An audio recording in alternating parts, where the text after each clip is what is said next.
Have you ever walked into a room and then completely forgot what you went in there for? I don't think this is just an age problem. It happens to all of us. Or maybe you actually remembered something and then 5 minutes later, gone. Again, it's something that our brains betray us a lot, don't they? Well, that's what we're going to talk about today in our next episode of Biblical Planning for Women, where we talk about planning and productivity and all of that cool stuff, but with a solid foundation in Scripture and what it has to teach us about making the most of our time, our money, and everything else. So let's go ahead and get started today. And we're going to try to fix this problem of our brain just betraying us, forgetting everything. Let's see why that happens. So a lot of times, and this for me was when I was the first, actually several years of my marriage, I was, it's not that I was careless or lazy. I legitimately was forgetting a lot of things. Part of it might have been brain fog from early motherhood. I know that definitely happens. But a lot of it was that I literally had no system, no structure to be able to actually remember everything that needed to take place, all the tasks that I needed to take care of. So I would forget things. I would be late on things. I would be trying to figure out dinner at 5 o'clock. And it's just, it doesn't work. And it's not, again, it's not about not caring. It's that there's just too much in the head and the brain just cannot process it all. Um, to give you an example, and I I am guilty of this all the time. You have your computer on and there's 30, 40 tabs open in your browser, and then you wonder why the thing crashes. It's just there's not enough RAM to be able to process everything. And that's what happens in our human brains when we our human brains as opposed to what other kind of brain. That's just so funny. In our brains, what happens is we end up with too many browser tabs open because we're trying to remember everything and then it crashes and we forget everything. So we need to learn systems and structures to be able to prevent that. So we've got to get rid of keeping it up in our brain all the time and have a different way to store and remember information. Because actually, and I've seen studies about this, where when we are trying to remember everything up here in our brain, there's actually like this constant in the background, almost like a background noise that mentally that's going on, which leads to more stress. It leads to you being far more distracted because you're constantly looping through the things you need to remember. It causes a lot of mental issues when we're trying to store everything in our brain. So that's just a good picture of what the problem is. When everything lives in your head, we're going to cause the whole system to crash. Things are going to get forgotten. It's causing more stress. And then everything also feels like it's got to be tended to right now, because if it's not, we're going to forget it.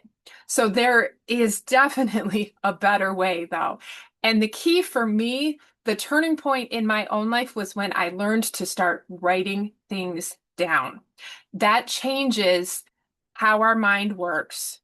When we start writing things down, we can close some of those browser tabs. The brain can actually rest instead of constantly going through everything on our to-do list and everything coming up in the next few days. And we don't have to keep reiterating things in our mind. Have you ever done that? Like you're trying to remember what to buy when you go to the grocery store. So you keep going bananas, eggs, bread, potatoes, onions. You're like looping through it. When you write everything down, you can remove that stress on your brain. And the really cool part is once all of that is living on paper, your brain is free to think clearly, to solve problems, to create things, to connect with people emotionally. And you're able to be that full human rather than just a computer storage system. And that's exciting when your brain has the freedom to be able to do that. It's a whole lot less panic too. Um, I do not wish to ever have a day again when it is dinner time and I have no meat thought. I have no plan. I just don't want to go back to that kind of stress. It is no fun at all. So I just don't want to go back to that. All right, so why don't we go ahead and get in our Bibles and see what the Bible has to say about this idea of helping our brain by writing things down. And today we're going to be in Habakkuk or Habakkuk. I'm not 100% sure how to pronounce that. It's one of those prophets in the Old Testament that has a lot of good things to say if we take the time to get in there and dig. So let's look at Habakkuk chapter 2 and verse 2. And it says, "And the Lord answered me, write the vision, make it plain on tablets, so he may run who reads it." And there is a lot of wisdom in this verse. First of all, we're told to write the vision. And I am sure that you, like every other woman who really cares about her home and family life, you have a vision for what you'd like your home and your family to look like. And it's in your head, but if we don't write it down and take steps to make it happen, it's just going to ever be a dream. So we are told to write the vision. And that starts by just getting paper and getting things out of your head and on the paper. Make it plain on tablets. Spell it out. What needs to be done, what your goals are, all of those. And we'll break that down in a minute. But the idea is make it plain, get it down on paper so you can see it, you can visualize it, and you're no longer having to remember it. And then it also says, so he may run who reads it. The idea being, rather than you trying to communicate what needs to happen, it's all plain written down. For a family, this can look like clear menu plans posted on the fridge, a written chore chart for the kids, clear expectations. Um, you would have a list maybe for you for the things that you need to take care of. But this verse also teaches us that if we get things down on paper, we're able to clearly communicate what other people around us need to take care of as well. So just keep that in mind, that part of this idea of writing things down is also to make things clear for those around you and the expectations for them. I mean, think about it. How many fights in marriages are because nobody ever bothered to write down who's going to take care of what? This takes care of that problem, taking the time to write it down. So Habakkuk 2, chapter 2, verse 2, you might want to jot that down. That's an excellent principle for writing things down. It becomes clear and it becomes actionable, and we no longer have to remember it. All right. So before you write things down, you're forgetting things. You're having to start over mentally every day with what needs to be taken care of, and you're going to always feel behind. But once you get into the habit of writing things down, you're going to know what needs to happen. You're not depending on your brain to recall everything as you need it to, because we know that that is going to fail. And you have an action plan that you can actually follow through on and get things done. You can then be getting closer to making your family vision of what you want your home and family to look like. You can make it a reality rather than just a dream in your head. So I just want to encourage you before we get to our action steps. Writing things down doesn't necessarily fix everything, but it is certainly going to make things a lot more manageable, a lot more attainable, and it's going to be a whole lot less stress on you. I'm not perfect at it because, we're people and we mess up sometimes, or we forget, we get out of our routine or our habits. But I do want to encourage you that even if you aren't doing things perfectly, every single time you make the effort to get things down on paper, you are leap years ahead of if you don't, even if you're not perfect at it. So I just want to encourage you with that, to take the time to write things down, even if you aren't getting everything down or making sure you do it every day, or even if you're not doing this habit perfectly. Every step you take to write things down rather than remembering them is going to make a huge difference in your everyday life. All right, so let's get to some action steps now. Let's put this into practice. We have our biblical wisdom. We've talked about how writing things down is going to make things actionable. It's going to cut down on your stress. So let's get some action steps. Step one is to do a brain dump. And I know you've heard this all over. I wish we could come up with a better name for that. But the idea is that you just sit down with a piece of paper or a notebook or a page in your planner if you have one, and you just start thinking all those things that have been looping in your mind, just write them down. They don't have to be related. They don't have to be completely fleshed out. Just get them down and try to do this in like 5 or 10 minutes. Just try to get it all down on paper like tasks, uh, chores, ideas, things you need to buy at the store next time you go, all an upcoming appointment you forgot to jot down. All of these types of things, just get it down on paper. That is step one. Get it out of your head and into a more reliable storage system, which is paper.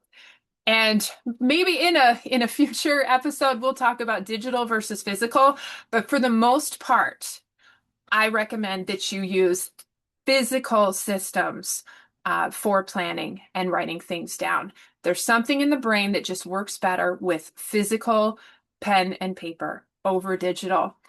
So for the most part, there are some exceptions, but for the most part, I'm going to encourage you to actually use physical paper, a physical pen or pencil. Okay. Okay, so step two, once you've actually gotten all of it down on paper, you'll be able to act on those things now. What I want you to do then is work on a habit of having something handy so that you can get things down immediately rather than having to, well, I'll do a brain dump once a week. That's not ideal. It's better to have something handy so when something comes up, it just immediately gets written down. So that's a habit you need to kind of develop over time by having paper handy, having a notebook handy, and as soon as something comes up, write it down. For example, in my own life, I have a little notebook that's about maybe 4 by 6 inches. It's a little, I got it at the dollar store.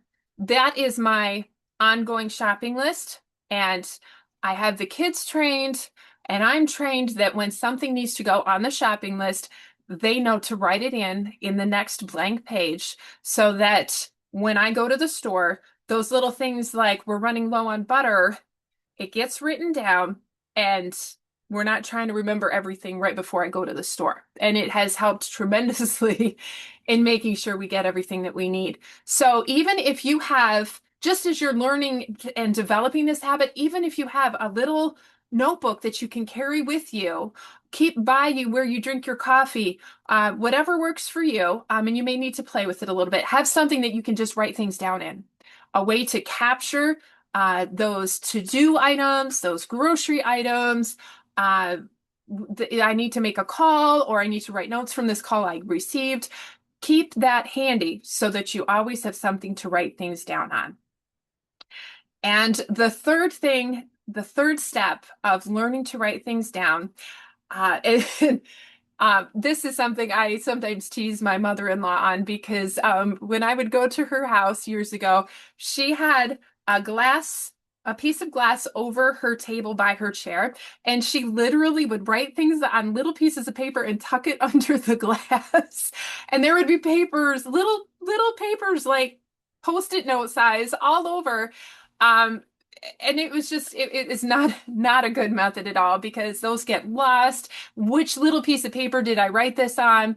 So now she actually has a little notebook that's, I think hers is, yeah, like maybe 5 by 7, that's what she keeps right by her chair. So she can remember, oh, I want you to buy me cough drops this week. Or she keeps her own running shopping list. She writes notes down of things maybe she wanted to talk to me about, but it's all in one notebook now. Don't write on all these different pieces of paper. Keep it all in one place. Trust me, it will matter because you only need to check the one notebook when you need to refer to something. If you write on little bits of paper, it's a nightmare. It is a nightmare. So Keep it to one place to jot down all of your things and just work on this habit this week. Start by getting it all out of your head and then work on this habit of having that notebook handy or a planner and writing things down immediately. This is just crucial as you're learning to manage and plan so that you can thrive in whatever your responsibilities are. It is so important to have a consistent place to write things down so that you can be moving forward, you can be taking action. And it's not about, like I said, you don't want all those bits of paper. You want one place that you can trust that that's where the information I need is going to live. That's why back in 2017, I actually created a planner to use for myself. It has evolved over the years and is now a fully customizable planner system that you can use to have that one place to keep track of everything. And if you'd like more info, I'll put a link to that in the description of this episode. But I also want to let you know that I have a free ebook for you with lots of tips of getting started on planning with purpose. And I will have a link to that as well. I just want to thank you so much for listening to this episode. I encourage you to leave a rating if you're enjoying it. Leave a comment. Let me know what you're finding helpful. And we'll continue this journey together of planning and making the most of our time and this life that we have been blessed with. So this is Heidi Cooper, and I'll just sign off for now, and I will see you in the next episode. Thanks.